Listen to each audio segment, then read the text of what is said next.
ونعوذ بالله من شرور أنفسنا وسيئات أعمالنا من يهده الله فلا مضل له ومن يضلل فلا هادي له أشهد أن لا إله إلا الله وحده لا شريك له وأشهد أن محمدا عبده ورسوله صلى الله عليه وعلى آله وأصحابه ومن تبعهم بإحسان إلى يوم الدين أما بعد. Hadirin kaum muslimin, saudara-saudaraku yang saya hormati dan saya muliakan. Alhamdulillah, dengan izin Allah Azza wa Jal, kita kembali dipertemukan oleh Allah di majlis yang mulia ini. Dan sebagaimana biasanya, kita akan kembali melanjutkan pengajian kita dari pembacaan kitab At-Tauhid karya Al-Imam Muhammad ibn Abdul Wahhab rahimahullah. Dan pada pertemuan kita beberapa waktu yang lalu, kita membahas seputar hadis di mana Rasulullah sallallahu alaihi wasallam mewasiatkan kepada kita akan 3 perkara. Hadisnya adalah yang diriwayatkan oleh Al-Imam Al-Bukhari dan juga Al-Imam Muslim dari sahabat Abu Hurairah radhiyallahu ta'ala, di mana Rasulullah sallallahu alaihi wasallam beliau mengatakan, ihris ala ma yanfa'uk wasta'in billahi wa la ta'jazan. Kata Rasulullah sallallahu alaihi wasallam, yang pertama, bersungguh-sungguhlah kamu kepada apa yang bermanfaat bagi dirimu. Dan al-hirsu, yang artinya kesungguhan, seperti yang telah dijelaskan, ia berarti badlul juhd, mencurahkan daya dan upaya. Apakah untuk menggapai kemanfaatan duniawi ataupun kemanfaatan ukhrawi. Maka seorang muslim, ayyuhal hadirun, hendaknya dia mengetahui akan apa yang ingin dia lakukan. Apakah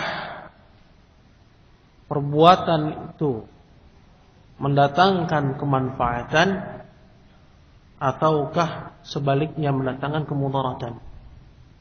Dan Islam, syariat Islam, di antara ciri dan karakternya bahwa dia mengupayakan kemanfaatan.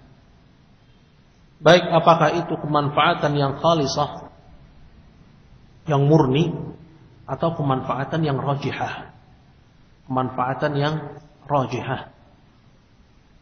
Apa yang dimaksud dengan kemanfaatan yang rajihah? Kemanfaatan yang rajihah adalah suatu perbuatan yang ada madaratnya, akan tapi manfaatnya jauh lebih besar. Maka Islam mengupayakan kemanfaatan tersebut dan mendorong kaum muslimin kepadanya. Dan juga sebaliknya, bahwasanya al-Islam mencegah dari kemudaratan. Baik itu kemudaratan yang murni, seperti misalnya asyirku billah, kesyirikan kepada Allah Azza wa Jal. Ini adalah kemudaratan yang murni, karena tidak ada padanya sedikit pun kemanfaatan. Atau kemudaratan yang rajihah, atau kemudaratan yang rajihah, yaitu suatu amalan di mana di situ ada manfaatnya, akan tapi mudaratnya lebih besar. Nah, maka maratib seperti ini, tingkatan yang seperti ini, antara maslahat yang murni kemudian maslahat yang rajihah, kemudian kemudaratan yang murni, kemudaratan yang rajihah, hendaknya seorang muslim dia memiliki pandangan yang tajam karena apa yang ingin dia lakukan. Seperti misalnya as-salat. Salat tentunya merupakan an-nafa', kemanfaatan. Dan dia termasuk ke dalam kemanfaatan yang murni, tidak ada madaratnya di situ. Begitu pula as-siyam, puasa, zakat, serta ibadah-ibadah yang lainnya. Dan sebelumnya at-tauhid, tauhidullah subhanahu, tauhidkan Allah azza wa jalla. Nah, maka apapun dari perkara yang itu mengandung di dalamnya kemanfaatan, baik itu kemanfaatan yang murni atau kemanfaatan yang rajihah, maka bersungguh-sungguhlah seseorang dalam menggapainya. Nah, ini wasiat Nabi sallallahu alaihi wasallam yang pertama. Kemudian kata Rasulullah sallallahu alaihi wasallam, wasta'in billah, dan mintalah pertolongan kepada Allah azza wa jalla. Artinya seorang muslim dalam aktivitasnya, ketika dia ingin menggapai suatu kemanfaatan baik itu duniawi ataupun ukhrawi, jangan dia berlepas dari Allah azza wa jalla. Meskipun dia telah memiliki perhitungan yang matang, meskipun dia telah memiliki kawan-kawan yang siap mendukung programnya, bahwa isti'anah billah, memohon pertolongan kepada Allah azza wa jalla, ini menunjukkan akan kesempurnaan tauhid dia. Karena bagaimanapun apabila Allah azza wa jalla berkehendak lain, maka tidak ada seorang pun yang sanggup untuk menolak kehendak Allah azza wa jalla. Dan ini harus menjadi pondasi dalam setiap aktivitas seorang muslim. Sebagaimana yang Allah azza wa jalla firmankan dalam Al-Quran, وَمَا تَشَاءُونَ إِلَّا أَن يَشَاءَ اللَّهُ رَبُّ الْعَالَمِينَ. Dan kalian tidak bisa berkehendak. Maksudnya kalian tidak bisa berkehendak di sini artinya kalian tidak bisa meloloskan apa yang ingin kalian lakukan, mewujudkan apa yang ingin kalian kerjakan, kecuali kalau Allah azza wa jalla berkehendak itu terwujud. Wa kehendak Allah azza wa jalla qadiyah, adalah yang paling kuat, sedangkan kehendak hamba itu tabi'ah. Kehendak hamba itu tergantung kepada kehendak Allah subhanahu wa ta'ala. Maka ayol hadirin dimuliakan Allah, perlu seorang isti'anah billah. Apakah isti'anah billah dalam hal seperti misalnya bilisanil al-maqal, dengan bahasa lisan, seperti seseorang mengucapkan bismillah, karena pada ucapan bismillah terdapat pengertian al-isti'anah billah, seperti yang dijelaskan oleh para ulama bahwa ba pada basmalah itu lil isti'anah. Ba pada basmalah itu fungsinya adalah lil isti'anah. Nah, ketika seorang melakukan suatu aktivitas, jangan lupa dia mengucapkan basmalah. Nah, atau dengan bahasa lisan yang lain, dia katakan Allahumma inni, ya Allah bantulah aku. Allahumma yassir li amri, ya Allah permudahlah urusanku. Ini adalah bagian dari isti'anah billah subhanahu, dengan lisanul maqal, dengan bahasa lisan. Dan di antara bentuk isti'anah billah juga ada dengan lisanul hal, yaitu dengan bahasa sikap, yaitu dengan seseorang dia merasa bahwa dia butuh kepada Allah azza wa jalla, bahwa dalam aktivitasnya dia perlu pertolongan Allah azza wa jalla, yang apabila Allah azza wa jalla serahkan urusan itu kepada dirinya, dia menyadari dengan hatinya bahwa berarti dia telah diserahkan kepada yang maha lemah,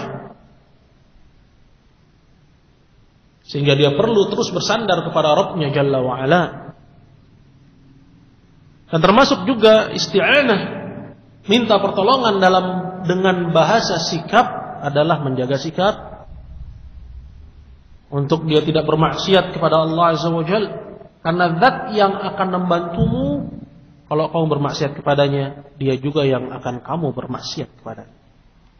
Seperti seorang ketika dia ingin mencari rezeki dari Allah, dan dia sadar rezekinya datang dari Allah, maka jangan dia bermaksiat dalam upayanya dalam mencari rezeki tersebut. Nah, ini termasuk dari bentuk isti'anah, minta pertolongan kepada Allah tapi dengan lisanul hal, dengan bahasa sikap. Nah, ya, dia harus meninggalkan kemaksiatan kepada Allah dalam upayanya dan dalam usahanya, dan jangan melanggar perintah Allah Jalla wa'ala. Ini yang diperintahkan oleh Nabi kita Muhammad sallallahu alaihi wasallam. Maka yang pertama seorang melihat apakah yang akan dia lakukan itu nafi', maka dia kerjakan. Kalau itu bermanfaat, maka dia yakdum, maka dia mulai melangkah. Atau sebaliknya, bahwa yang akan dia lakukan dan kerjakan itu adalah darah, memudaratkan, maka dia tinggalkan. Berkenaan dengan yang nafi'ah, berkenaan dengan yang bermanfaat, ketika kamu telah lakukan itu, maka mohonlah pertolongan kepada Allah Azza wa Jalla.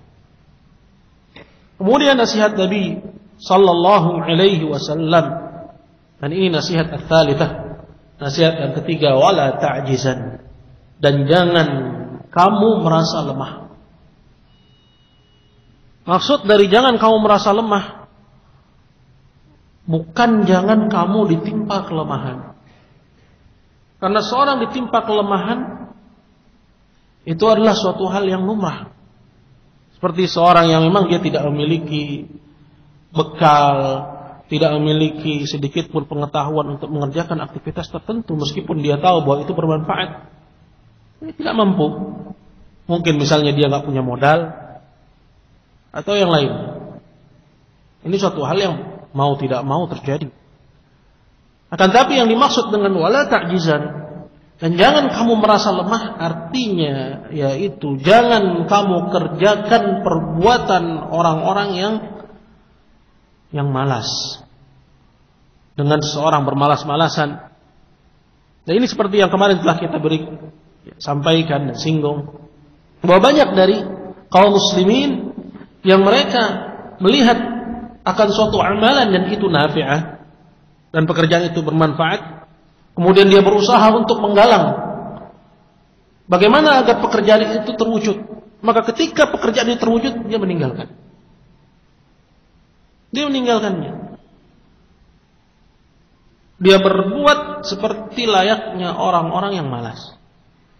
Seperti seorang yang dia melihat bahwa bisnis tertentu mendatangkan keuntungan, kemudian dia lihat satu tempat yang strategis, kemudian dia sewa tokonya, kemudian dia dekor interiornya, kemudian dia datangkan produknya, kemudian ketika sudah berjalan, maka dia bermalas-malasan dalam berdagang dan berjualan.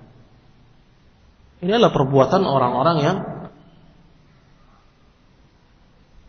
bermalas-malasan, dan ini tidak diperintahkan oleh Nabi sallallahu alaihi wasallam.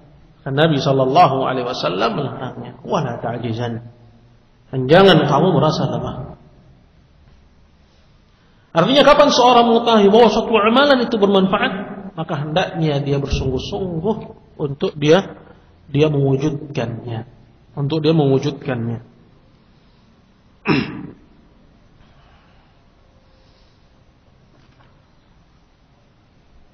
Kemudian, ikhwah sekalian dimuliakan Allah, 3 wasiat Rasulullah sallallahu alaihi wasallam. Ketiga-tiganya merupakan peran kita sebagai manusia. Tiga-tiganya merupakan peran kita sebagai manusia, dan di sana ada perannya Allah Azza wa Jalla. Artinya ada di situ perannya manusia dan di sana ada perannya Allah Azza wa Jalla. Dan apa yang Allah Azza wa Jalla perintahkan kepada kita, kapan seseorang melakukan sesuai yang diperintahkan, fala yulam, maka dia tidak tercela apapun hasil yang terjadi. Selagi dia bersungguh-sungguh dalam mengerjakan apa yang menurutnya bermanfaat. Kemudian dia mohon pertolongan Allah Azza wa Jalla. Kemudian yang ketiga, dia tidak merasa malas. Dia bersungguh-sungguh. Kemudian ternyata hasil yang didapat tidak seperti apa yang direncanakan. Ketahuilah ayyuhal muslim, bahwa berkenaan dengan hasil tersebut itu bukan peranmu sama sekali. Karena peranmu adalah hanya 3. Sungguh-sungguh. Kemudian kamu mohon pertolongan kepada Allah. Kemudian yang ketiga adalah kamu jangan bermalas-malasan. Adapun hasilnya, adapun setelah itu ketika dia telah lakukan tanggung jawabnya sebagaimana yang diperintahkan, kemudian tidak tercapai, maka jangan kamu merasa sedih. Maka oleh karena itu, pada wasiat Rasulullah sallallahu alaihi wasallam yang keempat, kata beliau alaihi salatu wassalam, wa in asabaka syai'un, dan jikalau kamu ditimpa oleh sesuatu kegagalan, ditimpa oleh sesuatu kerugian, ditimpa oleh sesuatu hal apapun yang menjadikan buyar apa yang telah dia rencanakan dan apa yang telah dia persiapkan, yaitu sesuatu yang menyelisih apa yang dia inginkan, berbeda dengan apa yang dia prediksikan dan apa yang telah dia rencanakan. Fala taqul, maka jangan kamu ucapkan, jangan kamu katakan ini. Kenapa Nabi Shallallahu Alaihi Wasallam katakan jangan kamu katakan ucapan berikut? Karena kebanyakan manusia ketika dia bersungguh-sungguh kemudian hasilnya tidak sesuai dengan apa yang direncanakan, kebanyakannya mengatakan seperti apa yang dilarang oleh Nabi Shallallahu Alaihi Wasallam. Maka jangan dia katakan ucapan ini, yaitu ucapan lau anni fa'altu kadza lakana kadza. Andaikan yang aku lakukan adalah perbuatan ini, artinya bukan perbuatan yang telah dia lakukan. Perbuatan A dia telah lakukan ternyata gagal. Kemudian dia ucapkan, coba yang saya lakukan adalah perbuatan B. Kira-kira banyak gak orang seperti itu? Nah, kebanyakan kita seperti itu. Rata-rata manusia, apalagi mereka yang tidak dibimbing oleh ilmu, mengucapkan ucapan seperti itu. Dan ini menyelisih perintah Nabi Sallallahu Alaihi Wasallam. Nah, maka jangan kamu ucapkan ucapan ini. Kenapa? Karena ini bukan urusanmu. Ini bukan peranmu. Ini perannya siapa? Perannya Allah Azza wa Jalla. Adapun peran yang telah diamanahkan kepadamu, kamu telah lakukan sesuai dengan apa yang ingin kamu lakukan. Sesuai dengan apa yang diperintahkan. Berkenaan dengan hasilnya gagal, kamu tidak tercela. Tidak ada celah padamu selagi apa yang kamu lakukan itu sesuai dengan apa yang diperintahkan oleh Allah Azza wa Jalla. Jelas? Nah, maka seorang muslim yang menjadi ukuran dia dalam berbuat adalah syariat Allah Azza wa Jalla. Maka selagi dia lakoni perannya sesuai dengan apa yang dituntunkan, walaupun hasilnya adalah kegagalan, ini bukan celah bagi dia, bukan aib bagi dirinya. Kenapa? Karena ini sudah beda. Ini merupakan perannya Allah Azza wa Jalla. Jelas? Nah, apabila seorang mengimani hal ini, kira-kira seorang muslim ketika dia mengimani hal ini, maka akan banyak manfaat dan akan banyak faedah yang bisa dia dapatkan dan yang bisa dia gapai. Bahwa dia bukan termasuk orang yang takut untuk berusaha. Nah, kenapa? Karena dia telah mengetahui bahwa berkenaan dengan hasil itu adalah urusan Allah Azza wa Jalla. Dan seorang muslim adalah orang yang tenang. Kenapa? Karena semuanya telah ditakdirkan oleh Allah Azza wa Jalla. Karena beriman dengan takdir ini tuma'ninatul qalb, merupakan ketenangan jiwa, ketenangan hati.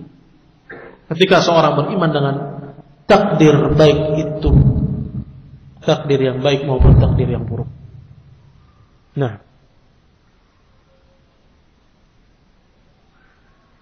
maka Rasulullah SAW melarang kita dari mengucapkan ucapan yang demikian. Kata Rasulullah, wa in asabaka syai'un, apabila kamu ditimpa sesuatu, maksudnya sesuatu yang tidak kamu sukai. Tokonya baru buka kecurian, ya. Motornya baru beli diambil orang. Ini semua musibah. Dia sudah berusaha sesuai dengan yang diperintahkan. Dia sudah jaga, dia sudah bayar orang yang menjaganya, dia sudah gembok sesuai dengan yang seharusnya dari standar-standar keamanan, kemudian terjadi. Nah, maka ayuhal hadirin dimuliakan Allah, wa in asabaka syai', kalau kamu ditimpa sesuatu yang tidak kamu sukai, sesuatu yang kamu benci, suatu perkara yang menghalangimu dari kamu bisa mencapai dan menggapai apa yang ingin kamu raih dari kemanfaatan tadi. Ya. Baik itu rezeki, ya, rezeki berupa harta ataupun kesuksesan dalam suatu usaha atau yang lainnya. Cari jodoh termasuk nggak? Termasuk. Semangat banget, Pak. Nah, ya, seperti itu.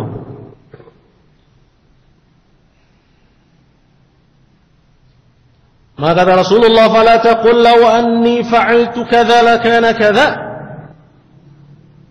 Jangan kamu ucapkan, jikalau yang aku lakukan ini bukan itu, tentu kejadiannya bakal begini dan tidak bakal begitu. Allahu Akbar. Berapa seringnya kita suudzon, berburuk sangka kepada Allah Subhanahu wa taala. Karena bisa jadi suatu kemanfaatan yang menurut kita manfaat, tapi apabila kita mendapatkannya justru menjadi mudarat. Karena Allah Azza wa Jalla memiliki rahasia. Berapa banyak orang yang diberi rezeki oleh Allah Azza wa Jalla, kemudian dia menjadi semena-mena. Dahulunya dia rajin sholat, kemudian diberi rezeki oleh Allah, dia malah menjadi orang yang meninggalkan sholat. Maka rezekinya ketika itu bukan kebaikan untuk dirinya. Nah, maka ayol hadirin dimuliakan Allah, ini wasiat Rasulullah sallallahu alaihi wasallam. Dan di antara husnu ta'limin Nabi, di antara baiknya bentuk pengajaran Nabi kita Muhammad, bahwa Rasulullah sallallahu alaihi wasallam tidak melarang dari suatu melainkan dia jelaskan alasan dan sebab. Hikmahnya apa? Dijelaskan Rasulullah sallallahu alaihi wasallam.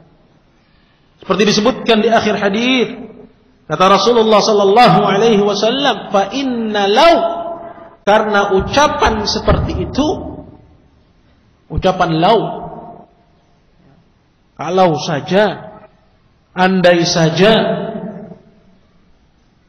ya, seperti yang telah dikemukakan di awal pembahasan, ya, yaitu ucapan law yang diucapkan sebagai bentuk protes terhadap takdir atau penyesalan terhadap takdir. Ya. Ini yang dilarang. Bukan sekedar ucapan law. Bukan sekedar ucapan law. Ini sudah dibahas di awal bab. Karena ada banyak bentuknya. Tapi yang dilarang seperti misalnya ucapan law Andai saja kalau diucapkan sebagai bentuk protes terhadap takdir. Nah, seperti yang diucapkan oleh orang-orang munafiqun, "Lau kanu indana ma matu wa ma qutilu." Andaikan saja mereka bersama-sama dengan kami tidak pergi bersama Nabi Muhammad, tentu mereka tidak mati dan tidak akan terbunuh. Ucapkan oleh orang-orang munafikin sebagai bentuk protes terhadap takdir. Nah, kata Nabi SAW, ucapan lau dari jenis seperti ini itu taftahu amalasy syaitan, membuka celah syaitan, membuka pintu syaitan. Artinya apa? Orang yang mengucapkan ucapan itu, ketika dia mendapatkan kegagalan dari apa yang ingin dia rencanakan, setelah dia berupaya, sudah keluar modal, ya, siang malam dia pikirkan, dia sudah himpun kekuatan dari kawan-kawan yang bisa menggolkan apa yang dia rencanakan, kemudian gagal. Maka dia ucapkan ucapan seperti itu, bahwa yang seperti itu akan diletakkan oleh syaitan di dalam hatinya kesedihan. Dan ini memang yang dimaukan oleh syaitan. Ya. Syaitan ingin agar kita itu sedih. Syaitan ingin agar kita itu gundah. Syaitan ingin agar kita itu resah. Kalau kata orang sekarang apa? Galau. Kita mau dibikin galau. Tapi tidak ada galau bagi seorang muwahhid. Ya. Naam. Ditolak sini, ada yang lain. Gitu bukan? Ya. Jadi jangan pernah berputus asa. Maka seorang muslim waspadai hal ini. Bahwa ucapannya itu bisa menjadi pintu masuknya syaitan ke dalam dirinya, sebagaimana yang disabdakan Nabi kita Muhammad sallallahu alaihi wasallam, wa beliau bersabda, "Inna syaitana yajri 'ala ibni Adam majrad dam." Sesungguhnya syaitan itu berjalan di tubuh anak Adam seperti jalannya aliran darah. Nah, maka semua sebab yang menjadikan syaitan masuk ke dalam diri kita, mempengaruhi kehidupan kita, itu harus dicegah. Harus dicegah. Nabi SAW ketika menyampaikan hadis ini, itu ada sabab urutnya, ada kisahnya. Beliau keluar ketika itu bersama seorang istrinya, dan kejadiannya pada waktu itu di bulan Ramadan. Ketika itu istrinya, yaitu Safiyah,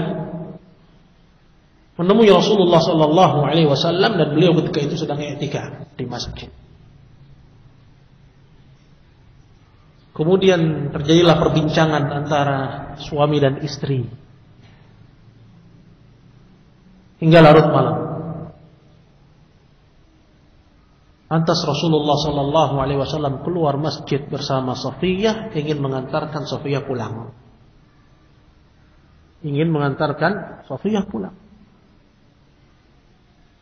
Sesampainya di depan pintu masjid, berlalulah dua orang Ansar dan melihat Rasulullah bersama seorang wanita, mereka mempercepat langkah. Nabi tanabbah. Nabi SAW langsung tanggap, khawatir kalau syaitan masuk ke dalam hati kedua orang, menyangka perkara yang tidak baik pada diri Rasulullah SAW. Maka Rasulullah SAW menghentikan keduanya, ala rislikuma, tunggu sebentar. Kemudian dikasih tahu, innaha Safiyah, yang bersamaku inilah istriku, bukan orang lain. Nah, ya di antara maksud dari dan tujuan dari syariat adalah ketenangan, kedamaian, kenyamanan dan semua hal yang menciptakan ketidaknyamanan dalam kehidupan itu disingkirkan dengan syariat. Disingkirkan. Dan di antara pintunya adalah celah syaitan. Seperti ucapan lau. Maka kalau orang mengucapkan lau anni fa'altu kadza, kalau aku lakukan perbuatan ini bukan itu, atau sebaliknya, kalau aku tidak lakukan ini, karena bisa dua, ya, orang yang mengerjakan pekerjaan kemudian gagal dari rencananya, maka dia akan ucapkan ucapan yang pertama, coba aku lakukan ini bukan itu. Ini yang pertama, ya. Atau yang kedua, dia ucapkan kalau aku tidak lakukan ini. Intinya adalah ucapan lau yang diucapkan sebagai bentuk protes terhadap takdir, sebagai bentuk penyesalan terhadap takdir yang telah terjadi, yang Allah Azza wa Jalla takdirkan. Jelas? Dan ini qadahan fit tauhid, mencederai tauhid. Allahu Akbar. Bahwa kemaksiatan, begitu pula az-dzunub, sampai kepada perkara ucapan lau dalam bentuk seperti ini, itu mencederai tauhid kita. Mencederai tauhid. Siapa yang bisa sebutkan dari mana sisinya?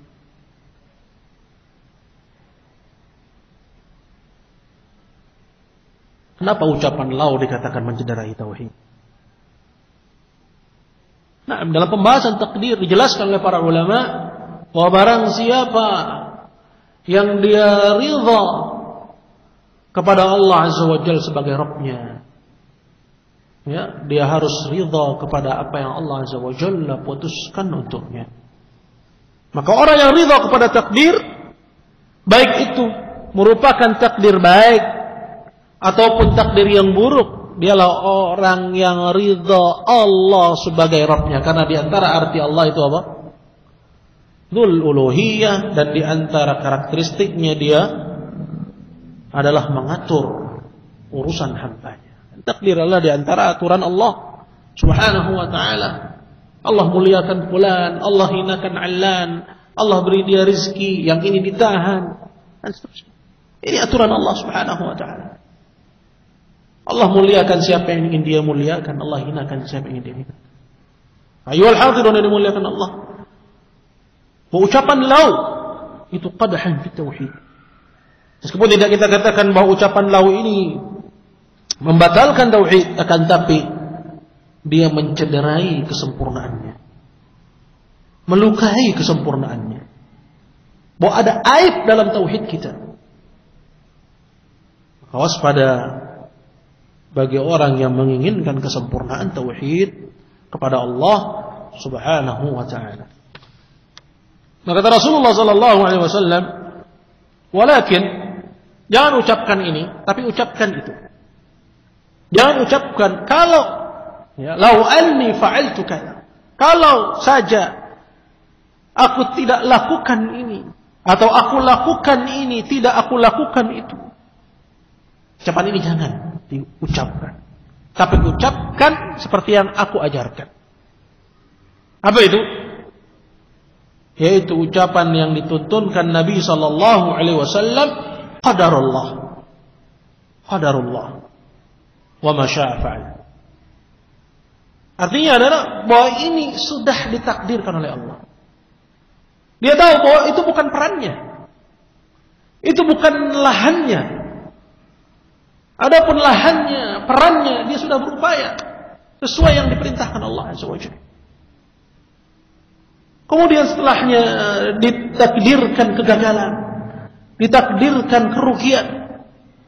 Dia tahu bahwa ini adalah perannya Allah, maka dia katakan ini adalah takdir Allah Azza wa Jalla, qadar Allah. Maksudnya, hadza qadarullah, bahwa ini merupakan takdir Allah Azza wa Jalla. Allah yang pilihkan, Allah yang pilihkan untuk kita. Nah, Dan telah berlalu oleh kita bahwa berkenaan dengan takdir yang buruk ada berapa tingkatan?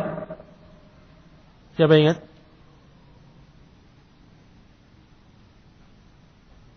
Yang wajib adalah apa? Yang wajib adalah as-sabr, seseorang bersabar. Nah, boleh dia merasakan ada kepahitan, ada kepedihan dalam hatinya, dalam dirinya.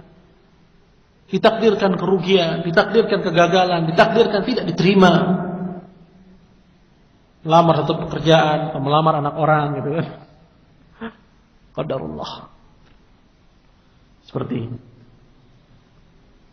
Yasbir, dia bersabar dan ini yang wajib bagi dia.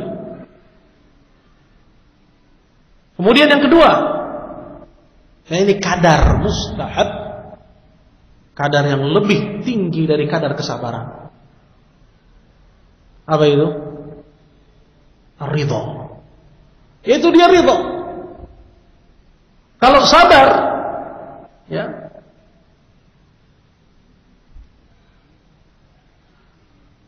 bahwa dalam sabar itu ada kepahitan.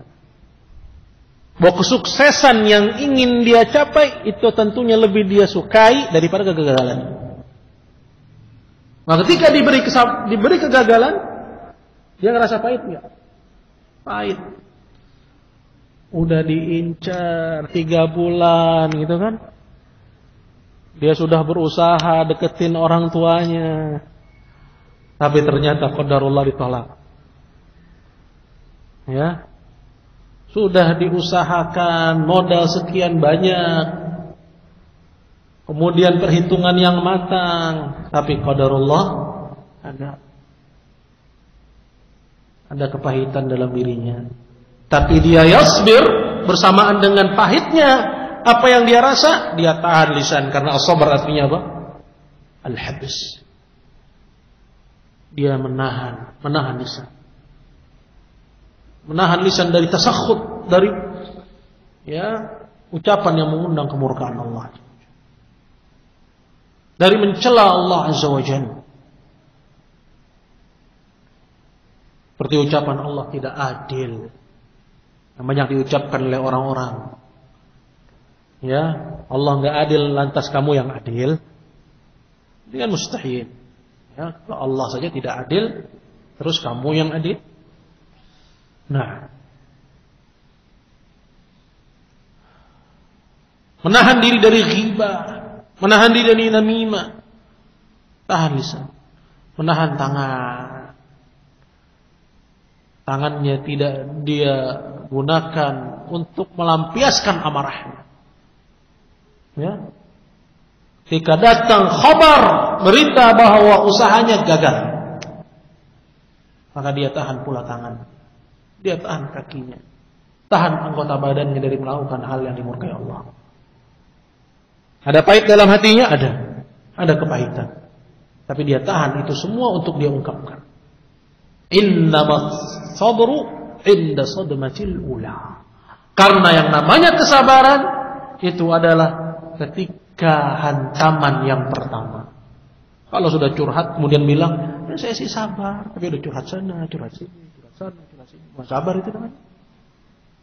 Ya, udah plong gitu kan? Namanya sudah plong. Yang lebih utama daripada sabar itu apa? Adalah ridha. Dia rela dengan apa yang Allah putuskan. Inilah qadar mustahab, kadar yang mustahab. Artinya kalau kita tidak bisa ridha, selagi kita bisa sabar, maka kita telah tunaikan yang wajib. Kita telah menunaikan yang wajib itu, dan tidak ada celah bagi kita. Seperti apa ridha? Ridha itu bahwa apa yang dia inginkan dari keberhasilan, dari kesuksesan, dengan kegagalan itu adalah sama bagi dirinya. Sama aja. Maka dia ridha dengan apa yang Allah Azza wa Jalla putuskan. Dan yang ketiga adalah yang paling tinggi. Yang paling tinggi itu adalah justru dia bersyukur. Nah, ini adalah kadar yang jarang untuk bisa dicapai oleh seorang ketika ditimpa musibah. Datang musibah, lisan yang keluar tidak lain adalah ucapan alhamdulillah. Allahu Akbar. Bisa seperti itu, ikhwan? Mungkin kalau kejedot aja bisa. Kejedot aja saya rasa banyak yang bisa. Kalau cuman kejedot. Ya. Tapi kalau kejedot musibah yang besar, jarang seseorang bisa keluar dari lisannya ucapan memuji Allah atas musibah tersebut. Ulaika alaihim salawatun min rabbihim wa rahmah wa ulaika humul muhtadun. Mereka itulah orang-orang yang mendapatkan salawat dari Rabb mereka dan juga mendapatkan rahmat dari Rabbnya, dan mereka lah orang-orang yang mendapatkan petunjuk. Siapa mereka? Orang-orang yang bersabar. Wa basyyiris sabirin alladzina idza asabathum musibatun qalu inna lillahi wa inna ilaihi raji'un. Dan berilah kabar gembira kepada orang-orang yang sabar. Orang yang sabar, kabar gembira dari Allah Azza wa Jalla. Lantas bagaimana dengan orang yang ridha, dan bagaimana pula jadinya dengan orang yang bersyukur atas musibah yang menimpa. Maka ayo alhamdulillah dimuliakan Allah. Ucapan lau ketika seorang ditimpa musibah ini menafikan itu semua. Bahkan dia masuk ke dalam derajat yang pertama. Tadi sudah kita sebutkan 3. Sebelumnya ada derajat yang haram. Apa yang haram? Yaitu as-sukhut wa tasakhut. Mendongkol ketika ditimpa musibah. Dia menampakkan kebencian terhadap musibah. Dia menampakkan ketidaksukaan terhadap musibah. Baik dia ucapkan ucapan bahwa dia benci dengan apa yang dia dapati, atau dia ucapkan dengan bentuk penyesalan. Lau anni fa'altu kadza lakana kadza. Kalau yang ini yang aku lakukan bukan itu, tentu aku sudah seperti ini dan seperti itu. Maka ayo alhamdulillah dimuliakan Allah. Ini merupakan wasiat yang agung dari Nabi kita Muhammad sallallahu alaihi wasallam, dan padanya terdapat hubungan yang erat dengan tauhid, bahwa orang yang ridha kepada takdir Allah, bahwa dialah orang yang ridha Allah sebagai Rabbnya. Dan ini merupakan tamamut tauhid, kesempurnaan tauhid. Dan sebaliknya, orang yang tidak ridha dengan apa yang Allah Azza wa Jalla putuskan, bahwa demikian ini qadahan fi tauhidih, mencederai tauhid dia. Wallahu ta'ala a'la wa a'lam. Nah, kemudian ayyuhal hadirun, pada bab yang selanjutnya, Al-Imam Muhammad Ibn Abdul Wahhab rahimahullah, beliau menerangkan, qala babun an-nahyu an sabbir rih, larangan dari mencaci dan mencela angin. Larangan dari mencela angin.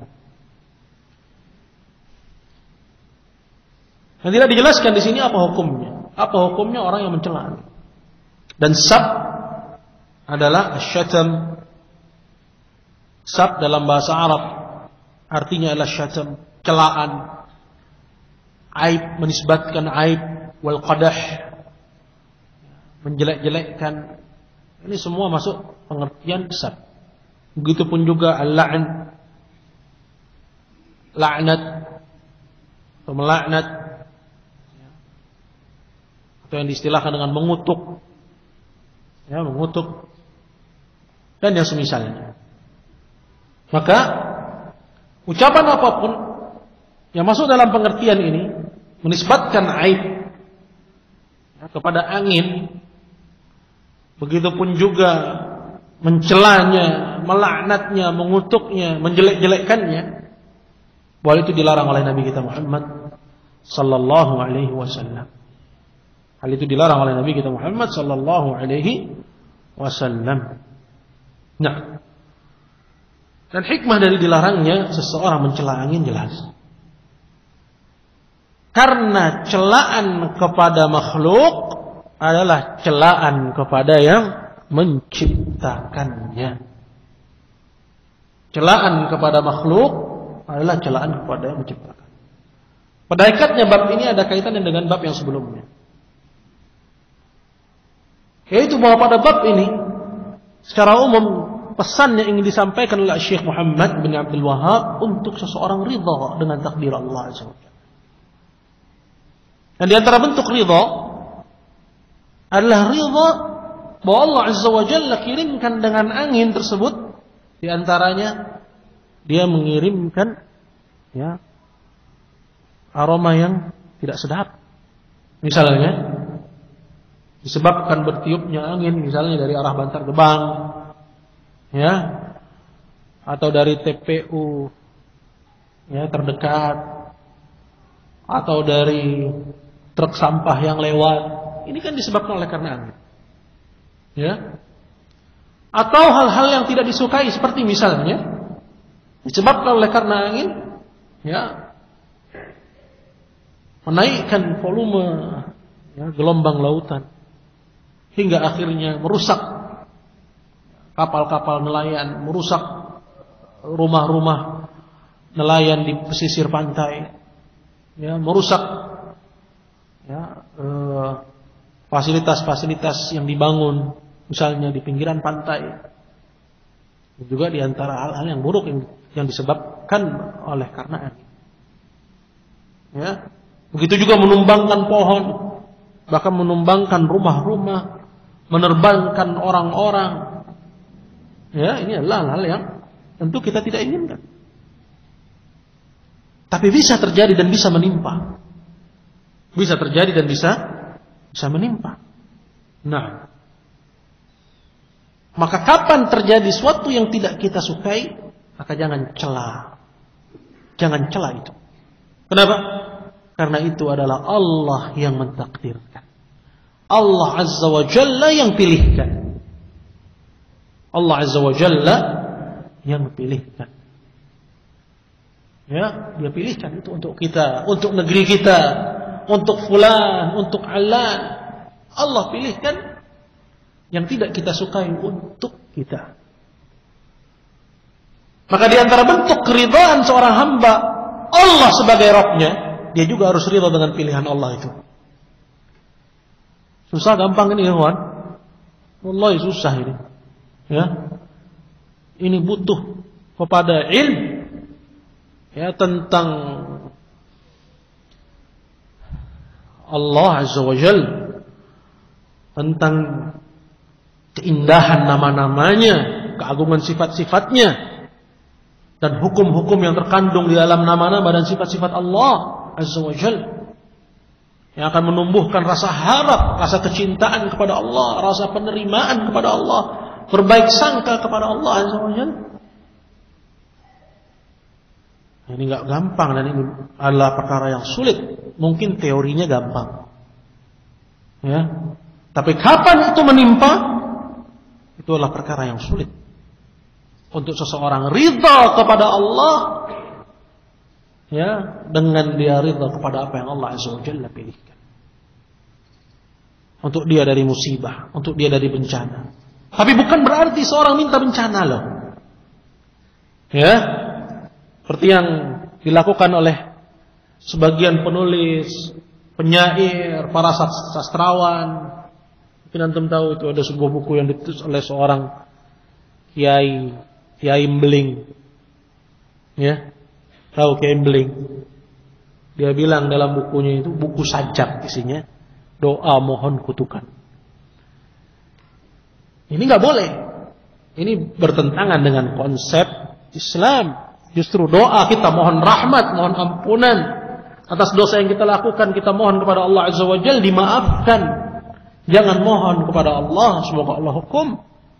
Walaupun kita tahu bahwa yang namanya hukuman, kalau kita sabar itu menggugurkan dosa, tapi nggak boleh kita minta.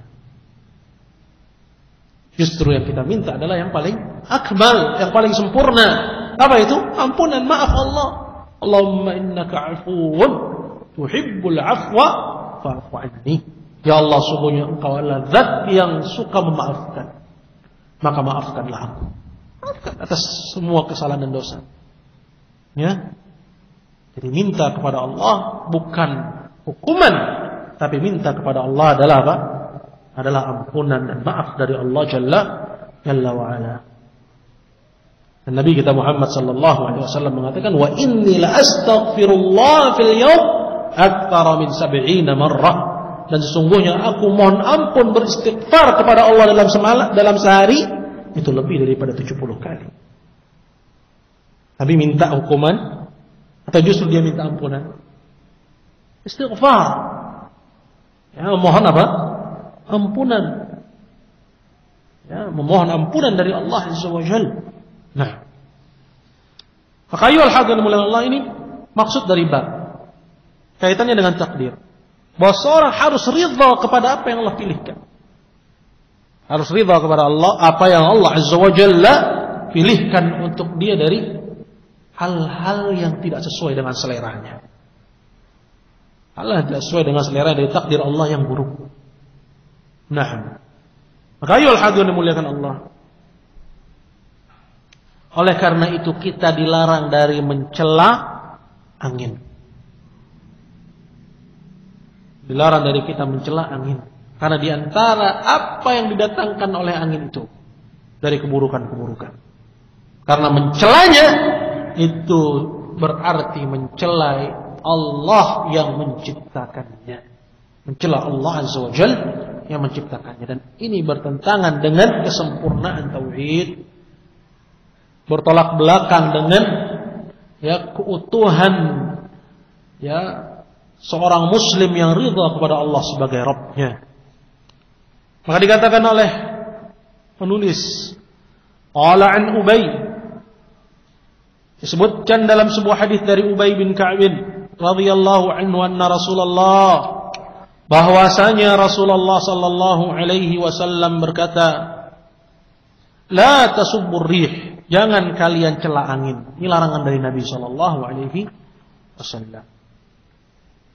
Maka enggak boleh seseorang mencela angin dan juga yang semakna dengannya. Artinya apa yang semakna dengannya? Yaitu ucapan yang mengindikasikan bahwa seseorang tidak ridha kepada Allah sebagai Rabb. Yaitu dengan dia tidak ridha dengan apa yang Allah pilihkan. Dari takdir yang menurutnya tidak sesuai dengan seleranya. Kemudian dia celah. Maka hadis ini ikhwas sekalian mulia Allah bukan sekedar larangan dari mencela saja, tapi memiliki makna yang lebih umum daripada itu. Jelas ya? Oleh karena itu al-muallif membawakan hadis ini atau bab ini sesudah bab yang berbicara tentang at-taqdir sebelumnya. La tasubbur rih, jangan kalian mencela angin. Fa idza ra'aitum ma takrahun, maka apabila kalian melihat apa yang kalian tidak sukai, maksudnya dari angin itu, ya, dari angin kemudian dia membawa bau yang tidak sedap, dan seterusnya seperti yang telah dijelaskan, faqulu, maka cukup kamu ucapkan ini.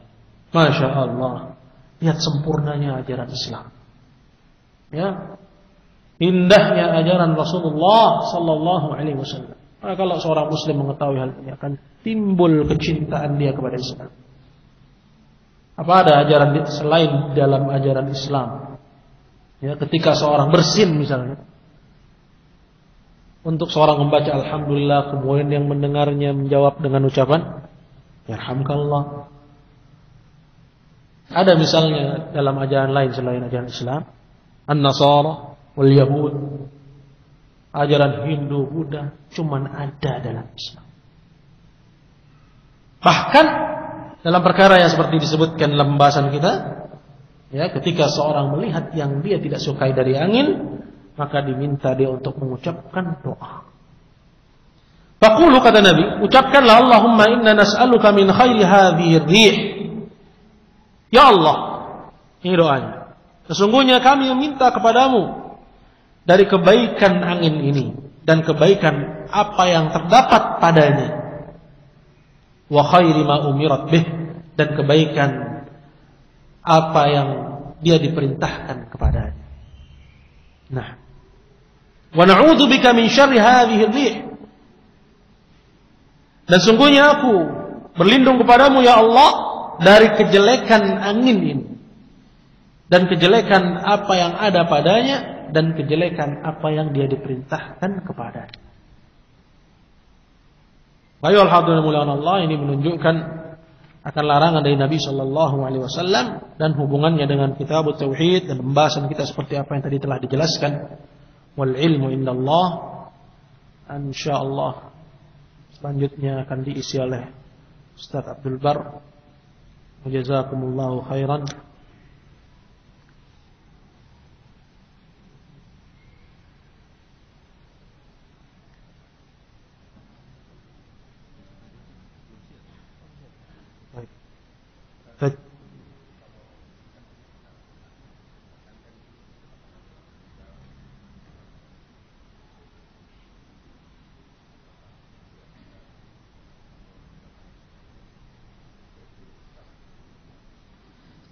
Nah, ya.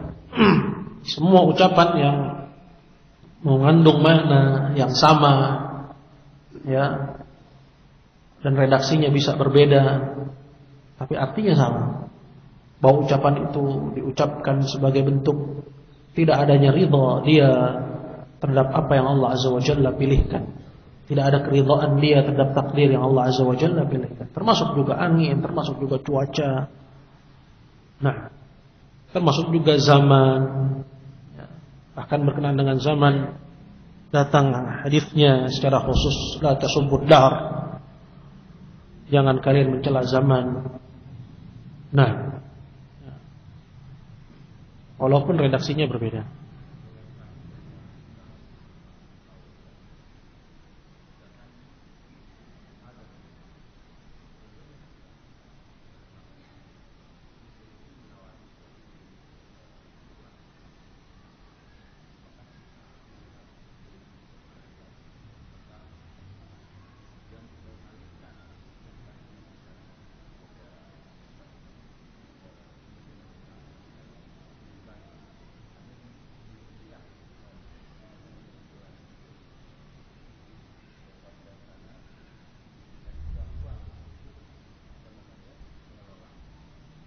Kayaknya panjang nih Pak pertanyaannya. Mungkin nanti aja di luar majelis ya. Ustaz sudah siap. Mohon maaf.